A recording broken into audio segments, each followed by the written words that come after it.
Hi Gina. Hi Ione. Hi everyone. I'm Gina, the senior editor of Polyester. And I'm Ione, the founding editor-in-chief of Polyester, and this is the Polyester Podcast, a feminist pop culture podcast dissecting the discourse on a weekly basis.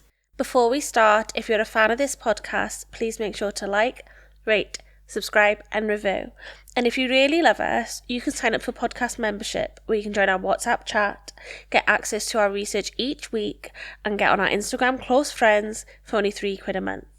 We also now have a Substack called Non-Threatening Boys Asterix, where we'll be sharing exclusive podcast episodes, essays and more on the boy of the hour. Keep an eye out next week as we are sharing 2 posts. Do we have any reviews, Ione?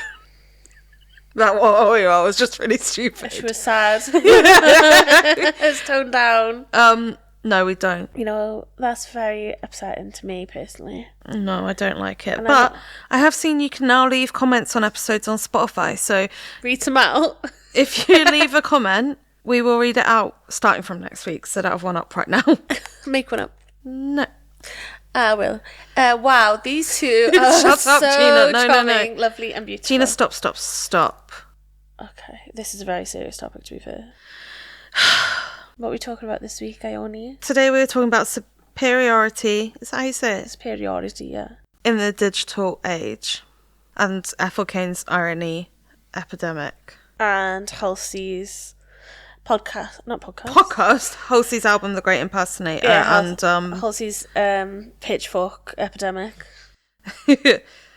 Halsey's at war with Pitchfork. Who should we start with, Halsey or Ethel Cain? Well, Ethel Cain, I feel like it's been spoken about quite a lot, and it kind of but as in like what she said ties into why I was thinking of this topic. So let's just start with the article.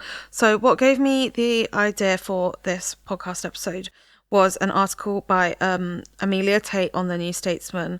I thought it was on The Guardian. Anyway, called The Internet's Superiority Complex. And it's basically kind of just neatly surmising things that I think a lot of people feel and a lot of people are aware of on the internet, but I haven't really seen it. I'm sure we talk about it on this podcast as well, but haven't really seen it as like neatly surmised as Amelia's writing on it.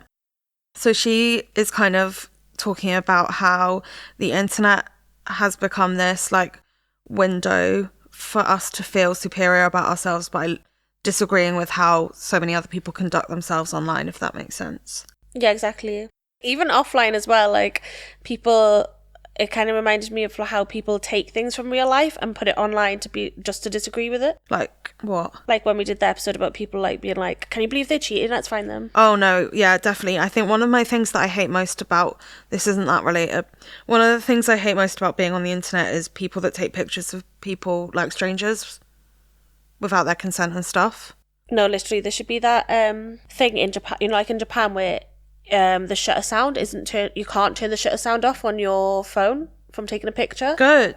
So everyone knows if you have taken a picture around them. I think it's so disgusting. Like, even if you think someone looks nice or whatever, just ask them, like, why are you living life in such a way that everything's a consumable moment on the internet? Also, sorry, I know that sounds like boomerish of me, but you know what I mean? Like, I think with strangers, they're just off limits. Also, just use your mastery of the English language or whatever language you're tweeting in. Not even ask, describe it. No, that's mean. No, I'm saying I think it's disgusting that like you're on the tube or whatever and you see someone and maybe you don't like their outfit or they've got strange hair or like they're doing something that you think is weird. Just get over yourself. Oh, I'm saying for like the nice ones. Like, I saw a dog today, it had a motorcycle helmet on and it was smiling and waving. I think you can take pictures of animals as long as like they're in... I saw a lovely woman today with long auburn hair and she had a purple outfit on. No one's fucking doing that and you know it. I know. Everyone's just doing like, look at this fat cunt. It's true. Fuck's sake. It's true. Okay. Sorry to Americans for using that word. And Vicky Jones famously hates it. Can you go into a bit more of the article or do you want me to? So it opens with, it's easy to scroll through social media and feel ugly, fat, That's not a feeling, guys. But anyway, poor, stupid and lonely. To screenshot a celebrity's ribs or wonder how an old friend is taking once-in-a-lifetime trips every 3 months. The effects of the internet on our self-esteem are documented by scientists and debated in parliaments. And I'm not going to argue with my opening sentence. The online world can make us feel very bad. And yet, simultaneously, the opposite is also happening. I think an abundance of people are going online every single day and finding someone they feel superior to. They're making themselves feel great by making others feel worse. How hard is it, do you think, to log onto the entirety of the World Wide Web and find someone who is ignorant and wrong? Not very hard at all, obviously. If it was your job, you could do it in minutes. And yet every day, without fail, the internet picks someone to pick on. As one 2019 tweet from a user named Maple Cocaine put it, each day on Twitter there is one main character, the goal is to never be it. Main characters, as they're called, are usually selected because of their bad takes. Opinions so... how do you say that word, G? Spurious? Spurious, yeah. Or silly that everyone gathers round to point and laugh. But it's not just Twitter or X. Plenty of other apps and websites are seemingly used as superiority generating machines. So I think we see it all the time and how we describe it. Well, no, actually, it's not that. I was going to say how we describe it is the, like, someone tweeting, I like peaches, and then the other person going, what about apples? But it's actually not really that. It's more like someone tweeting, I like peaches, and then getting quote tweeted and saying, you're wrong. Peaches cause the mass extinction of butterflies. You should go to jail. Literally, I was just thinking this, like, it's not just that someone becomes the main character. There's now a witch hunt online to be the person who finds the main character. Like, to be the person who's got, like, the perfect owning quote tweet. I used owning like it's 2006, but like the like perfect like punchline quote tweet. Like I did one yesterday and deleted it within a minute because I was like, oh, I actually can't be What did you do? Someone tweeted me. It's because like Time Magazine, or not, it's not Time Magazine, some magazine has like handed out loads of like really like tangentially linked awards, and one of them was like to Joe Jonas for being like the best person to wear like bra or green or something, and then someone quote tweeted it being like, this is what happens when straight people get involved in queer subcultures. And then I quote tweeted it being like, brat's not a subculture. And then I was like, I actually can't be asked to like die on this hill, so I just deleted it like a second later because I was like, I genuinely just don't really care. You're so a person that has fights on Twitter. You always have been for your whole life. I always have been. And I think I'm growing out of it. I fucking hope so. Oh, so you are? No, I'm not. I've never had a fight on Twitter in my whole life. We literally just had a fight on Twitter and did a podcast episode about it. Yeah, but as in, I'm not on Twitter combing for like takes to disagree with, and you are. I used to be really badly, and I think I'm like trying to reform. Reform it. But also that's also an energy thing. What? You just can't be asked? I literally can't be asked. I've got too many friends to tell. Aww. To be like, guess what? This happened. Do you agree? I mean, so this is another point that you actually highlighted. There are writers and public personas whose entire online output amounts to I'm right and you're wrong. And that writer is called Gina Tonic. Oh God, don't we know a few of them though? Oh, Hundy. That's literally like when you were talking about like how Twitter's just like this kind of like fucking vortex of writers just talking to each other and like making themselves gods. And then this is like how they cement it. Like how many battles have they won on the fucking trenches of Twitter? Yeah, and I think it's interesting because each platform kind of has a slightly different tone in which the superiority complex is upheld. So on Twitter, yeah, it's like, I'm smarter than you because I know this. And then on TikTok, it's like, oh my God, bestie, no, it's actually this. Yeah. And then on Instagram, it's like, you're sexist. That's it. What's it on Facebook? I don't go on Facebook enough. Well, my mum does love a Facebook comment, but I try not to read them. A Facebook one is like spotting like your auntie in the comments of like something being like, remember when school days were like this? And she's like, ha ha ha, yes. Or she's the opposite. She's like, actually, I had to eat gruel. She's like, kids these days don't know what it's like not to have iPhone. And at the moment, we're being the aunties because I guess we're talking about it. Why? No, I think we're being the opposite. Like, we're being the aunties of the internet, being like, these days, everyone is horrible. And I think it is because I think the reason for this, basically, there's a bit where she's saying we can log on every day and see someone that allows us to think, at least I'm not them, at least I don't do that. And you said, sorry, but people also do that walking down the street. But I think it's because basically the internet has become this space. Like, who were we talking to recently about how the internet is basically just like another world now? Like, it's another reality basically, but we still don't see it that way, or our generation doesn't, at least. Like, I'm sure younger people consider it all like more one big loop.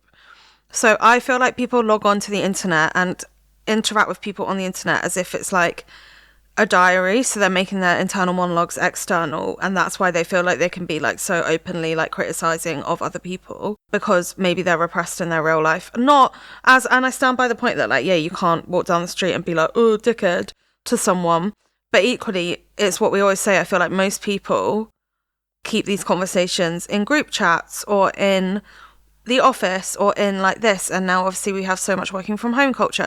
People are increasingly isolated, like people increasingly don't have social interactions, so we don't have this like running commentary that we have once had between our friends. I mean, we do. me and you are the people in our office. But I feel like this is one reason why, because I know so many people that like have or had office jobs or previous jobs that I've had where they're just sitting on Twitter all day. Yeah, literally. And it's like you're getting rewarded for these opinions, especially if you do work in the media or are a journalist. Also, I think it's like, I don't know if we really want to go there because we didn't think of this. We didn't discuss this. But this whole New Statesman article is kind of pinned on the death of Liam Payne and saying like, I've been thinking a lot about the internet as a superiority generator after the tragic passing of pop star Liam Payne. Before his death, people online made cringe compilations mocking his missteps. Together, they accumulated millions of views. Nobody knows if Payne saw these videos. Nobody knows how they made him feel. But what we do know is how they made us feel. They made us laugh. They made us feel good. And I can't tell whether this article is like a slap on the wrist, being like, we're all terrible. Because I feel like the more interesting reaction is being like, it shows all the fact that we feel so free to behave this way in online spaces shows the worst part of ourselves. But also I feel like it's complicated when it's a celebrity, because it's a celebrity. Yeah, definitely. People have always talked about celebrities in the public forum, I guess. Well, yeah, like, exactly. If you think of like the front page of tabloids, the way that people used to talk about celebrities, like I think that is is hard on the internet because normal people who have never put themselves in that space of wanting to be a celebrity or being in the public eye get pushed into that space. Like there's that girl that me and Lewis are obsessed with on Instagram who works in like a chip shop, and she's getting like hundreds of thousands of like comments and likes and views because people are just like, oh, she's really jokes. Like, look at her who works in a chip shop who's like trying to make these social videos. Like when you think of it like wider picture, like, oh no, I really shouldn't just be laughing at this girl who's just trying to like promote her job and she's probably on minimum wage. She definitely knows she's funny though. Do you think? 100. I hope so. I really do. No, I hope she knows how much joy. Because I think that goes back to the infantilization topic of last week. Like, we live in this strange, like, murky time where, yeah, celebrities behaving oddly or sometimes badly, like, are open. Like, it's open season on them to critique them however we want and, like, laugh at them and meme them and all of these things. But weirdly, in this weird way, like, loads of celebrities, like, for example, Liam Payne, have the least awareness, whereas I feel like the average person has way more awareness of how they conduct themselves online, because weirdly celebrities are sheltered from the internet a lot. Like Liam Payne probably, well, he was very active on Snapchat, but like loads of them won't necessarily have direct access to that stream of thought, whereas like the chippy shop girl will, like she'll be seeing everyone's comments. Yeah, I think not just that as well, like the things with celebrities are taking them from real life and putting it online. So like some of the Liam Payne stuff was like, this is how he's acting at a Harry Styles gig. Look at how he's acting in this hotel. It was Niall Horan, I will say. Niall Horan gig, sorry. He was outside like a Harry gig talking to fans as well. It was Niall Horan as well. Mm-hmm. He was like following Niall around on tour, I think. Yeah, and people were like videoing him, and that was kind of like the last things we saw of him. Like people like taking the piss of him then. Yeah. But then I feel like we always have these gotcha moments. Sorry, it sounds like a weird way to phrase it. But when someone dies or something bad happens, like I remember this happened with Caroline Flack as well, and has happened like countless other times basically. And I feel like we're kind of a bit more aware of it now. For example, like an example I think of is how people have just turned so heavily on the Liza Minnelli Outlives account, because obviously it's fucked up that someone's literally documenting how long Liza Minnelli is alive for, and like it's deeply separated from like our sense of humanity in a way. Like we are viewing these people as just content.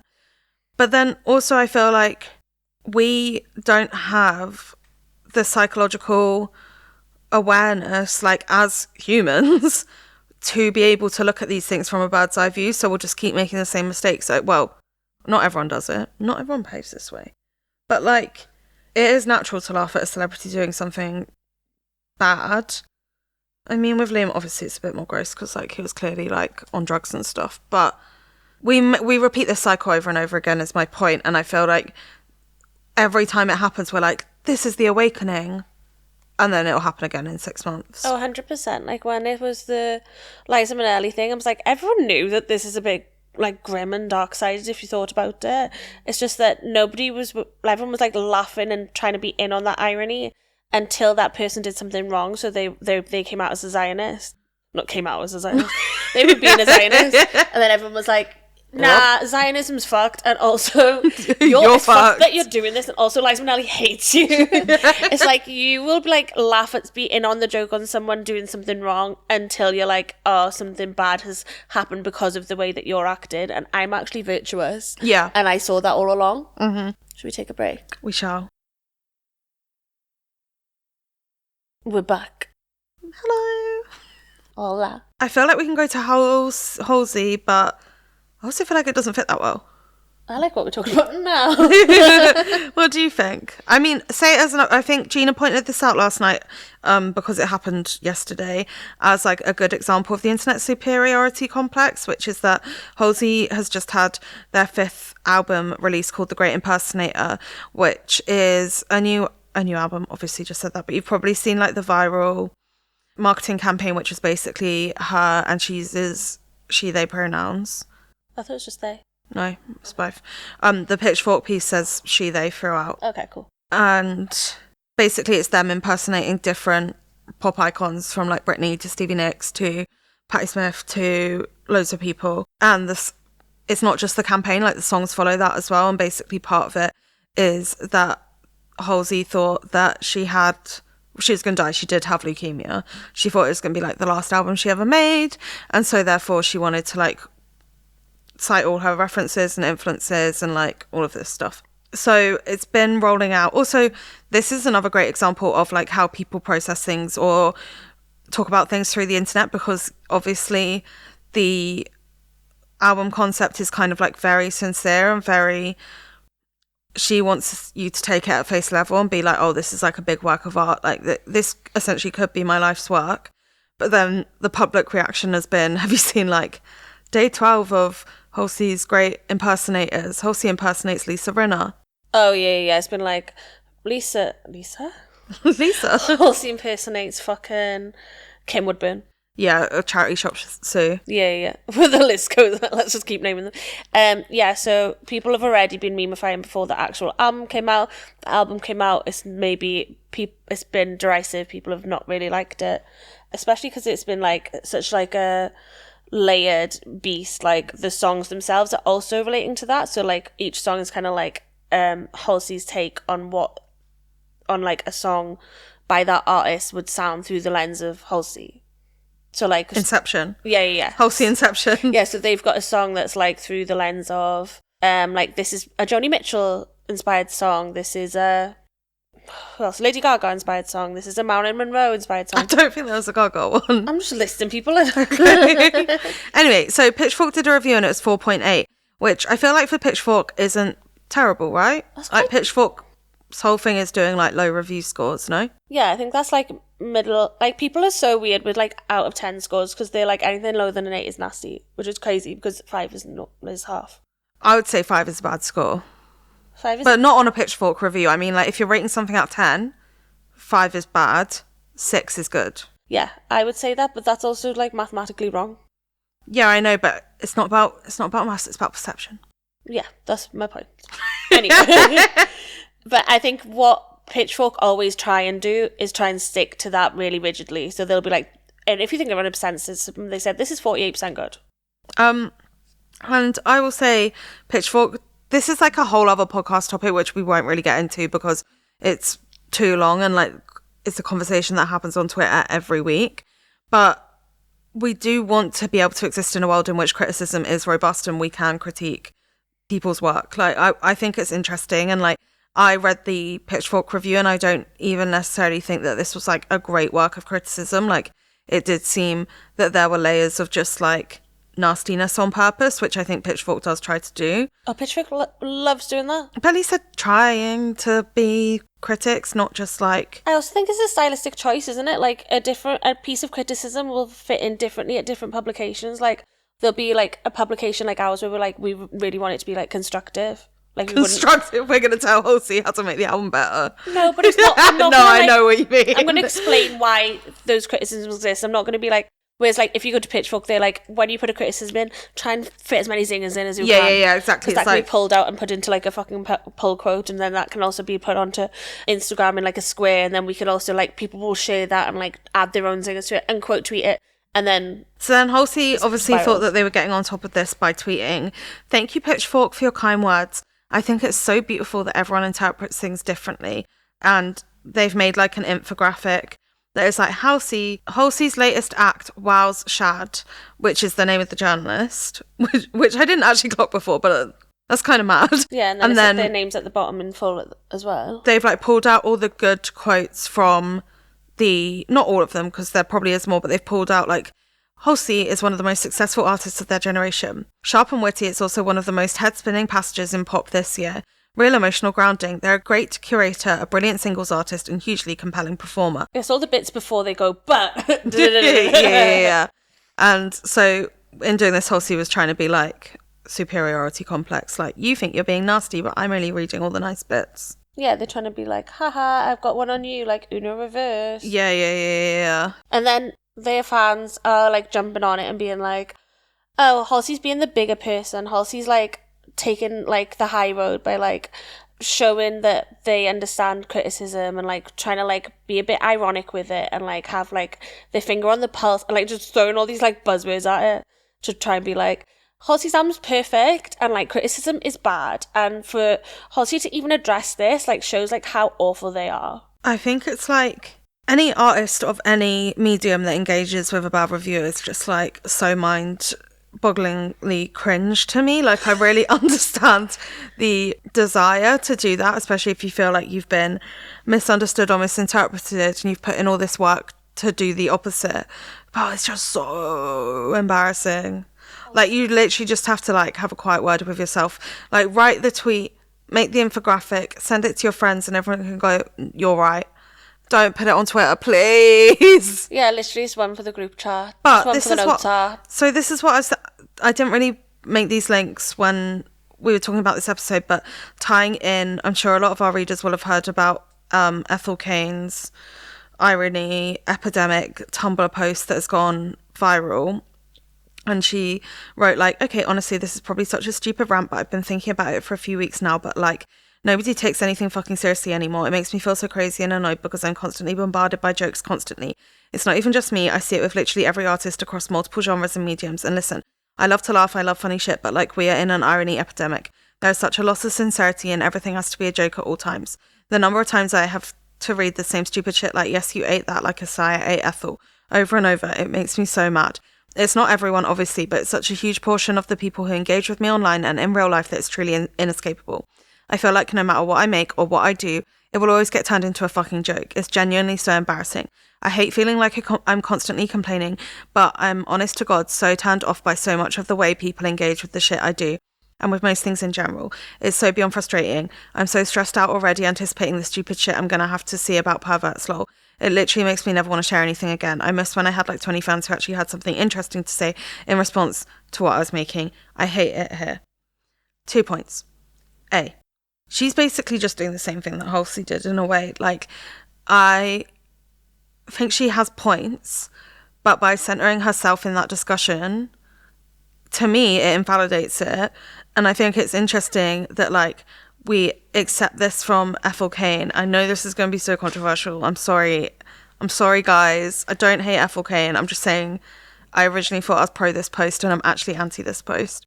But by positioning Ethel Cain as like a great thinker and someone like Halsey as like a whiny brat, it's like they're doing the same thing and they're both just annoyed that their work isn't being interpreted exactly the way they want it to.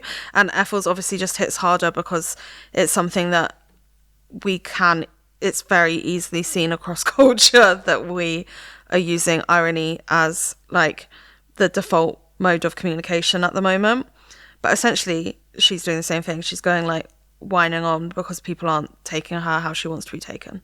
But that's the thing, as like an artist or a creative, you put something out into the world, and the point of putting it into the world isn't that you've created something and it should be taken seriously. It's that the point of putting it into the world is to see how other people react to it. And I think like it's interesting enough to point out like we are in a society and culture now where so much of the reaction to stuff is ironic. But again, like you said, putting yourself at the centre of that makes it seem more like, well, my art should be respected, because Ethel always goes viral for like being ironic on other Tumblr posts. Thank you. And then I literally wrote this in my notes, not to be a bitch, but this is literally the face of praying, the fashion brand. I just think like, how are you talking? You literally spearheaded this movement of irony. Me? Not you, Ethel Kane did. Yeah, I'm doing. And now it's like, now you're turned off by it because people, and I think the thing is like making art is such a deeply earnest thing. Like everyone who makes work, no matter what, is so deeply earnest in intention. Like even like comedians are the most earnest people in the world because they're earnestly trying to get a reaction out of people and make them laugh. Like, sorry, to the core, that is like such an embarrassing thing to want to do with your life. Like it's vulnerable and it's like honest, and it like releases these like very like primal feelings of like wanting acceptance or wanting love or like wanting even just to make something for yourself that's honest and true. So it feels like any reaction to that doesn't match you as like an affront, whereas that's not true. Yeah, I think it's just difficult, isn't it, when you're so involved in yourself as a creative person that you want to be taken like sincerely, so that when it is given back to you in an insincere way, you take it personally. And I think that has now become something that applies to stans and fans as well, because we've made ourselves creatures that are defined by our taste so much that when people disagree with what we found our like enjoyment in, we take it personally as well, as if we are the artist. But then it's also strange because the way we react to these things is like with irony or with a dearth of emotion, if that makes sense. So with the Halsey thing or whatever, people are attacking that journalist being like, you should die. And they're not doing that. Like, obviously, in a warped Gen Z brain way, it's not serious. But, like, it's also not a joke. Do you know what I mean? So it's like this weird thing where we take things extremely seriously, but communicate that in a very ironic way. And that's obviously confusing for artists and people that have to be bombarded with that every day. But then I also just think, you know, like, let's all wake up and have a little bit of an ego death and actually try and see the wood for the trees here a little bit.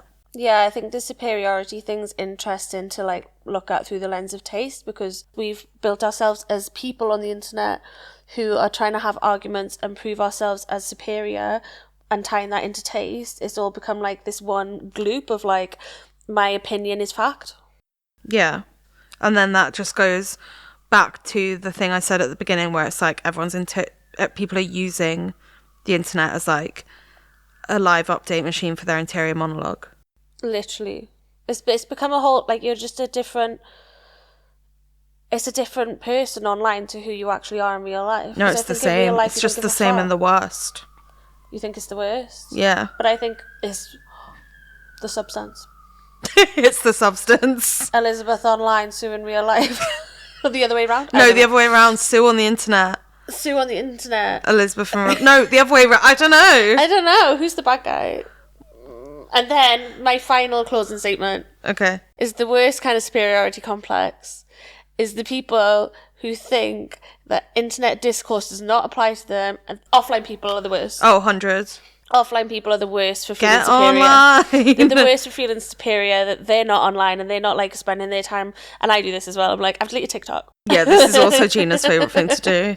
But it's such a bad thing to be like, why? We get in our comment section all the time being like, why are you talking about this? This doesn't affect real life. It's the world. It's literally the world. It's like, literally the election is in 5 days. And less by the time the readers get this. The whole election has played out almost entirely online. And we have an episode for that if you haven't listened. Oh my god, guys, we're being haunted by our Alexa. It just started playing Don't Worry, Be Happy. Alexa agrees. Alexa says get online. Alexa says get online. Bloody hell. And with that, we're going to sign off. Goodbye, thank you, Gina. Ione. Wow, I don't get a thank you today, just a I was goodbye. going to say goodbye and thank you. Oh. And then you got me on. Oh. Goodbye, Ione. Thank you for being on the podcast. Thank you, Siham, for the research and for the sound tech, and Olivia for the edit. And all of you for listening. And thank you to everyone who leaves a review this week. You're my best friend. Not an ironic one. Okay. Only sincere. Bye. Bye.